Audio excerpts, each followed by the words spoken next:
네, 우리 한국 대표가 기적의 드라마를 찍었죠? 여러분 아시죠?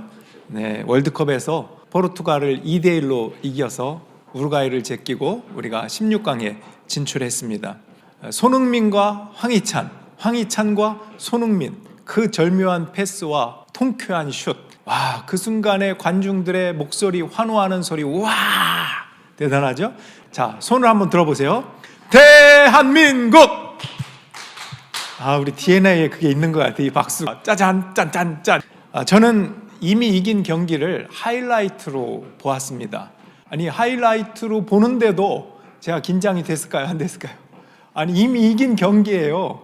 근데 그걸 보는데도 조마조마한 거예요. 91분 될 때, 야, 여기서 넣는다 그랬는데 정말 넣나? 어떻게 넣지? 궁금해가지고 그런 제가 경험을 했습니다. 근데 그러고 보면 성경이야말로 하나님의 정말 극적인 드라마가 아닌가 싶습니다. 우리 구원자 메시아가 오신다고 하는 이 사실이 얼마나 드라마틱한지 몰라요.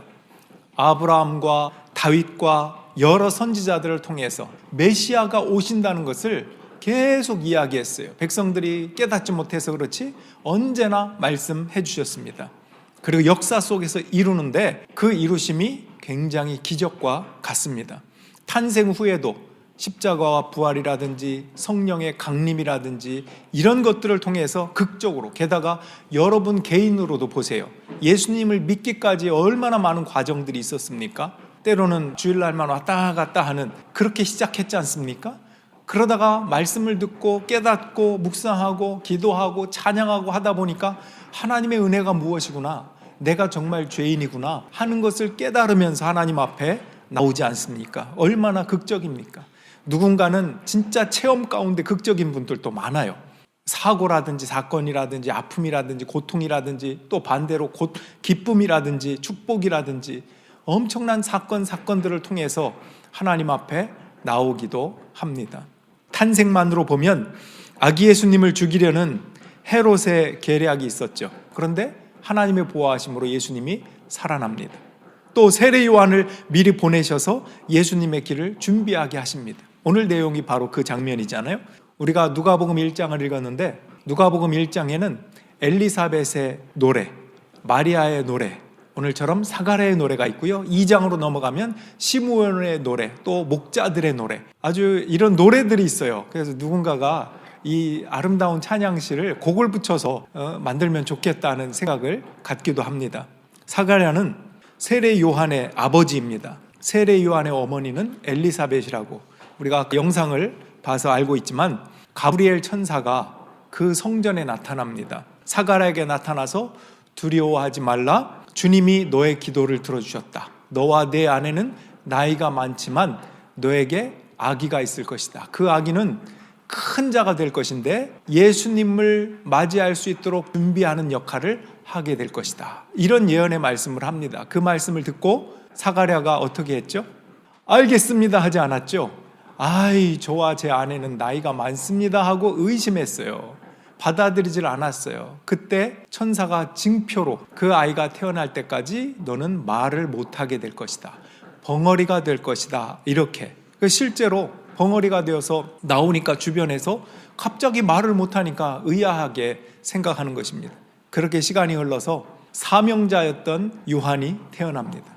요한은 성경에 보통 크게 둘이죠. 사도 요한, 요한복음, 요한계시록, 요한 1, 2, 3서를 기록한 예수님의 제자로서 사도 요한이 있고, 여기 요한은 세례 요한으로서 예수님보다 6개월 먼저 와서 예수님의 길을 예비하고 준비한 자, 그가 세례 요한, 오늘 본문의 아기입니다. 여러분, 이 사명자에게 있어서는 방금 말씀드린 것처럼 예수님의 그 길을 예비하는 자예요. 준비하는 사명이 있었습니다. 여러분의 자녀에게는 어떤 사명이 있다고 여겨집니까? 잘 키우라고 맡겨주신 하나님의 아이이기 때문에 뭔가 내가 못다 이룬 꿈을 내 아이에게 성취해야지, 이런 거로 키우면 안 됩니다. 그 주님 안에서 그 아이의 꿈, 하나님 나라에 하나님이 준비하신 사명이 무엇인가를 발견하면서 키우는 것이 부모의 역할입니다. 자, 요한이 태어나니까 오늘 성경에 보니까 이웃들이 찾아왔고요, 친척들이 찾아왔어요. 너무나 축하하고 이제 잔치집입니다.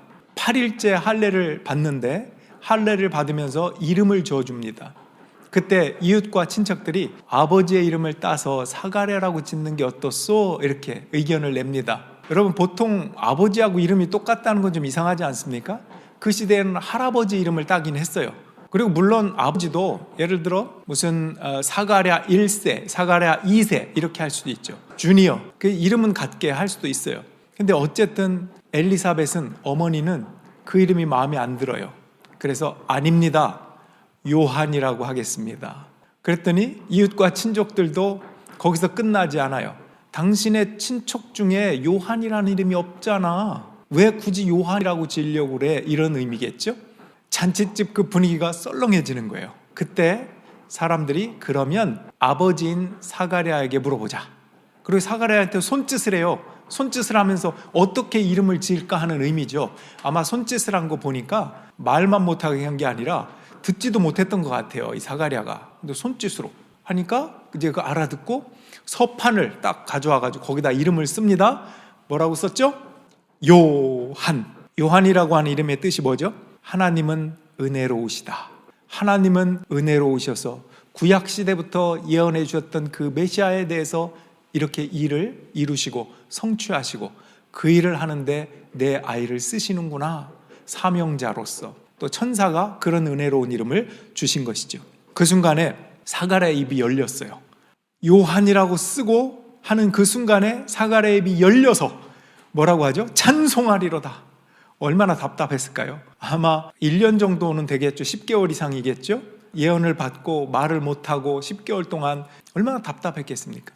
시편 46편에 보면 너희는 잠잠하여 하나님의 하나님 되심을 알지어다, 이런 말씀이 있거든요. 잠잠히 하나님 되심을, 정말 침묵하는 가운데 그가 깨달았지 않았을까요? 아, 내가 이렇게 불순종했는데 내가 말을 못하고 있는 이 침묵 속에서 하나님이 누구이신가? 아마 성경도 봤을 것이고요, 기도도 했을 것이고요, 성경을 연구하기도 했을 것입니다. 그런 준비된 마음, 그 가운데 입술이 열렸을 때 나온 첫 마디. 보통 우리면 어떨까요? 와, 우리 아들 요한이다, 이럴 것 같아요, 우리는. 근데 아들을 앞에 두고도 그렇게 얘기 안 해요. 그 침묵 가운데 언제나 하나님을 묵상하고 했기 때문에 그랬을 것 같아요. 찬송하리로다. 누구를 찬송하는 거예요? 하나님을 찬송하는 거예요. 찬송하리로다. 그 찬송의 내용은 세 가지 정도 됩니다. 하나님의 구원, 그리고 메시아에 대한 예언, 그리고 내 아들 세례 요한이 그 메시아를 예비한다고 하는 그 예언, 이 세 가지입니다. 하나님이 구원을 베풀어 주시는데 그 구원을 아기 예수님 메시아가 이루시고 성취하실 것이라는 것, 그리고 그 위대한 주님의 신발끈을 푸는 정도의 길을 예비하는 겸손한 자로서 내 아들 세례 요한에 대한 예언을 성령이 충만해서 절절절절 나오게 돼요. 찬송하리로다 해놓고 그런 예언이, 그 노래가 시작되는 것입니다. 사가랴의 관심은 자기의 아이가 아니라 메시아였어요. 그리고 그 메시아의 길을 준비하는 것이 요한의 사명입니다. 우리 같으면 자녀를 낳으면 온통 그 중심이 아이에게 맞춰질 것 같아요. 저도 그렇고 여러분도 그렇지 않겠습니까? 재우고 먹이고 입히고 그러다가 얘가 좀 똘똘한 것 같아요. 그런 얘기 들어보셨죠? 모든 어머니, 모든 아버지는 아들이, 딸이 천재인 줄 안다. 이거는 이제 동양이든 서양이든 다 그렇습니다. 어머니로서, 아버지로서 그렇잖아요. 그럼 욕심이 좀 들면 어때요? 여러분, 어디까지 아이가 잘했으면 좋겠어요? 여러분, 욕심으로 한번 생각해 보세요. 야, 우리 아이가 걸음마 하기 전에 3개국어를 마스터하면 좋겠다. 영어, 불어, 한국어. 조금 욕심을 내자면 중국어까지, 걷기 전까지 막. 지나친 욕심이긴 하지만 그 정도의 바람이 모든 부모에게 있을 수 있습니다. 제가 드리는 말은 아이에게, 내 아이에게 중심과 초점을 두는 게 우리라는 거예요. 그런데 사가랴는 요한에게 초점을 두지 않고 메시아에게 초점을 둡니다. 그러면서도 겸손하게. 내 아들이 뭐 메시아다 이런 얘기 아니에요. 메시아를 정말 준비하는 빛 되신 분을, 빛은 아니야, 빛을 증거하는 자로서. 그래서 실제로 사도 요한이 요한복음에서 세례 요한에 대해서 이렇게 기록합니다. 요한복음 1장 한번 보여주시고 제가 읽어볼게요. 하나님께서 보내신 사람이 있었다. 그 이름은 요한이었다. 그 사람은 그 빛을 증언하러 왔으니 자기를 통하여 모든 사람을 믿게 하려는 것이었다. 그 사람은 빛이 아니었다. 그는 그 빛을 증언하러 왔을 따름이다. 세례 요한은 그 사명이 그렇다는 거예요. 여러분 오늘 본문 다시 한번 보여주세요. 오늘 본문이 사가랴가 성령 충만해서 노래 부르는 것 중에 끝소절이에요. 아가야, 이제 자기 아들에 대한 예언이죠. 아가야, 너는 더없이 높으신 분의 예언자라 불릴 것이니 주님보다 앞서가서 그의 길을 예비하고 죄 사함을 받아서 구원을 얻는 지식을 그의 백성들에게 가르쳐 줄 것이다. 여러분 여기 중요한 게 죄 사함을 받아서 구원을 얻는 지식. 예수님이 십자가에 못 박히심으로 율법으로 구원받는 게 아니고 착한 일을 해서 구원받는 게 아니고 우리를 위하여 피 흘리시고 희생하심으로 우리의 죄를 사하신 예수 그리스도를 믿는 믿음으로 구원받는다는 것. 여러분 이 땅의 모든 일들은 영원하지 않죠. 출생도 영원하지 않습니다. 언젠가 죽지요. 여러분의 직장, 여러분의 자녀, 여러분의 재물, 여러분의 건강 모든 것이 영원하지 않습니다. 일시적입니다. 죄 사함의 은혜가 없이 이 땅에서 예수님을 만나는 경험, 그 자유함이 없이 우리의 일시적인 축복들은 별로 의미가 없어요. 예수님의 나의 구원자라고 하는 것을 깨닫고 받아들이고 누리는 축복이 있을 때 찾아오는 작은 일시적인 축복들도 축복이 될 수 있습니다. 예수를 믿지 않으면 일시적인 축복을 가지고 전부인 양 살아가는 불행한 삶을 살 수밖에 없습니다. 그러므로 언제나 예수님의 십자가 은혜, 그것이 우리의 영원한 찬양의 제목이 되는 것입니다. 여기 죄사함이라고 할 때 죄는 뭐죠? 죄는 여러 가지가 있을 수 있어요. 우리가 날 때부터 가지고 태어나는 원죄와 같은 죄가 있죠. 특별히 성경에서는 아담과 하와가 선악과를 따먹고 하나님처럼 눈이 밝아져서 자기가 하나님이 되려고 하는 게 죄예요. 내가 하나님이야. 내 마음대로 고집하고 내 마음대로 살려고 하고 내 마음대로 하려고 하는 것들, 내가 나의 주인 된 그 삶. 그러니까 어떤 좋은 의미에서 내 인생은 나의 것이야 라고 하는 이런 차원을 훨씬 넘어서는 거예요. 모든 것을 내 고집대로 내 마음대로 하고자 하는 죄성에서 나오는 고집, 이것이 죄입니다. 배 한 척이 어둠 속에서 항해하고 있어요. 아주 캄캄합니다. 선장은 권위가 대단하죠. 갑자기 산장 앞에 그 깜깜한데 밝은 빛이 탁 나타난 거예요. 깜짝 놀랐죠. 그래서 무전을 칩니다. 야, 앞에 네 배를 동쪽으로 10도 틀어. 그랬더니 그쪽에서도 암호문이 옵니다. 뭐라고 하냐면 안 됩니다. 그대들이 서쪽으로 10도를 트시오. 이 선장이 화가 날까요, 안 날까요? 두 번째 메시지를 보냅니다. 나는 군대 사령관이다. 내 말을 들어라. 동쪽으로 틀어라. 그쪽에서 또 답신이 옵니다. 그래도 할 수 없습니다. 그대들이 트시오. 화가 머리 끝까지 나갔고 마지막으로 경고한다. 내가 탄 이 배는 전투함이다. 어떻게 될지 모른다. 그랬더니 그쪽에서 또 마지막 최후 통첩이 옵니다. 그러든지 말든지 마음대로 하시오. 우리는 피할 수가 없습니다. 우리는 등대이기 때문입니다. 등대가 어떻게 피합니까? 결국 누가 피했게요? 선장이 피할 수밖에 없는 거예요. 와! 하면서 빨리 틀어라! 결국은 자기가 틀 수밖에 없었습니다. 여러분, 예수님께서 여러분이 고집 부리고 있는 거, 그 고집을 꺾고 항로를 바꾸라고 노크하는 부분이 있다면 어떤 부분이 있습니까? 어떤 사람에게는 너 그렇게 용서하지 못하는 그 사람 좀 용서해. 나는 그걸 원해. 내 요구를 좀 받아들여다오. 그런데도 안 됩니다. 나는 그 사람은 죽어도 내가 용서할 수 없습니다. 이를 악물고 대드는, 그게 죄라는 거예요. 또 어떤 사람에게 예수님은 너의 정욕과 욕심대로 살지 말고 진정한 주님의 사랑에 묶여서 살아라. 아니요, 나는 그런 거 필요 없습니다. 이 세상에서 잘 먹고 살자는 거, 이게 최고입니다. 이게 죄라는 거예요. 예수님이 또 어떤 사람에게는 너는 의심하지 말고, 오늘 사가랴처럼, 사가랴가 의심했는데 의심하지 말고 나를 믿어라, 나를 받아들이라, 그렇게 그렇게 노크하시는 분이 있을 수도 있습니다. 오늘 성령 충만한 사가랴의 노래를 통해서 아기 예수를 구원자로 보내주시는 하나님의 사랑 이야기를 들었습니다. 십자가의 사랑 안에 우리의 고집스러운 그 죄를 내려놓고 예수님을 받아들이고 예수님의 요구를 받아들이면서 그 하나님 나라의 일원으로서 그분이 십자가에서 우리를 구원하심으로 이제는 세상 나라가 아니라 영원한 하나님 나라의 백성이 되게 하셨지 않습니까? 그러므로 하나님 나라의 백성답게 살아가는 것이 우리에게 또한 주어진 사명이라는 것입니다. 여러분의 자녀가 또 아까 그 둘러싸였던 친척과 이웃들처럼 여러분의 혹시 친척의 조카들이 있을 수 있잖아요. 그 조카들, 또 멀리 안 가도 우리 림밸리 한인교회 아래 내려가 있는 어린아이들도 있고 여기 학생들도 있고 그렇습니다.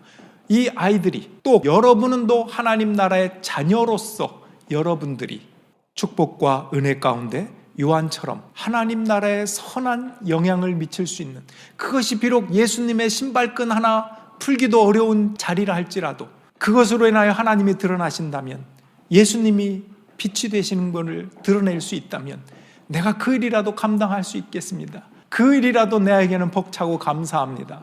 그러면서 하나님 나라의 관점으로서 나는 너에게 이걸 원한다 놓고 하시는 것이 무엇인지 여러분 들을 것입니다. 여러분 각자 들어보세요. 여러분에게 주님은 무엇을 원하신다고 생각합니까? 고집스럽게 꺾지 않고 있는 것 가운데 하나님이 요구하시고 두드리시는 것이 무엇입니까? 내가 너를 위해 십자가에 피까지 쏟았다, 이 음성이 들리지 않습니까? 예수님이 우승컵을 번쩍 드셨어요. 예수님께서 승리하셨다 이겁니다. 주님이 주인 되시는 그 드라마, 그동안은 내가 주인이 되려고 했던, 근데 예수님께서 우리의 삶의 주인공이 되시는 그 드라마, 이제는 이미 우승한 그 내용을 우리 삶에, 예수를 믿는 모든 과정에 하이라이트로 펼쳐주세요. 이미 이긴 싸움입니다. 그렇기 때문에 긴장은 되지만 두려워할 거 없어요. 저도 긴장은 했어요. 하이라이트 볼 때도 이게 이겼다고는 하는데 이것도 그죠? 근데 여러분 거꾸로 생각하면 이미 이긴 싸움입니다. 여러분의 삶이 어떻게 될지 막 긴장도 되고 어떻게 될지 갈 바를 알지 못하니까 두렵기도 하고 그렇죠? 아니 그렇지 않습니다.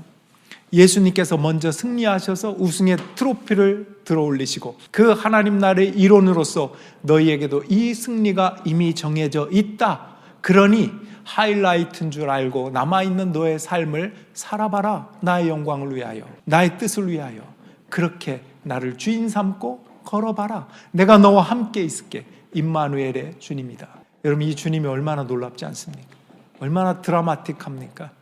이 주님을 영접하고 그 주님을 따라 한 주간도, 강림절 두 번째 주일 아닙니까? 이 강림절은 예수님의 오심을 기다리고 준비하는 기간입니다. 여러분의 삶에 놓고 하시는 것이 무엇인가 준비하면서 기다려보세요. 그 예수님의 사랑 때문에 내가 녹아지는구나. 모든 사람이 누가 명령한다고 듣지 않습니다. 아까 그 선장처럼 등대에 있는 이등병한테 옮겨! 그런다고 해서 옮겨지지 않습니다.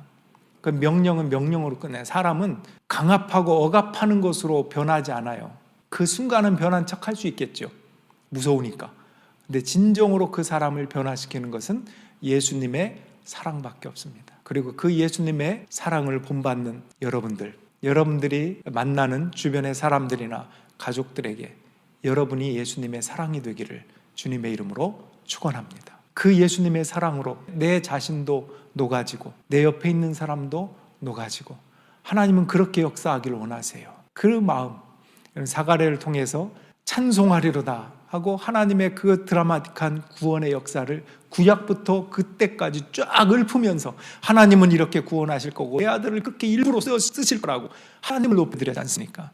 여러분에게 자녀가 있다면, 여러분이 사랑하는 그 누군가 있다면 하나님 나라의 일꾼으로 쓰임받게 해주십시오. 제가 그렇게 저도 쓰임받게 원합니다. 이것이 성탄을 준비하는, 예수님의 그 길을 준비하는 우리의 자세가 아닐까. 한 주간 동안 그 마음으로 여러분 때로 결단한 것이 있다면 결단하시고, 하나님의 은혜를 간구할 것이 있다면 간구하는 한 주간이 되기를 주님의 이름으로 축원합니다. 기도하겠습니다.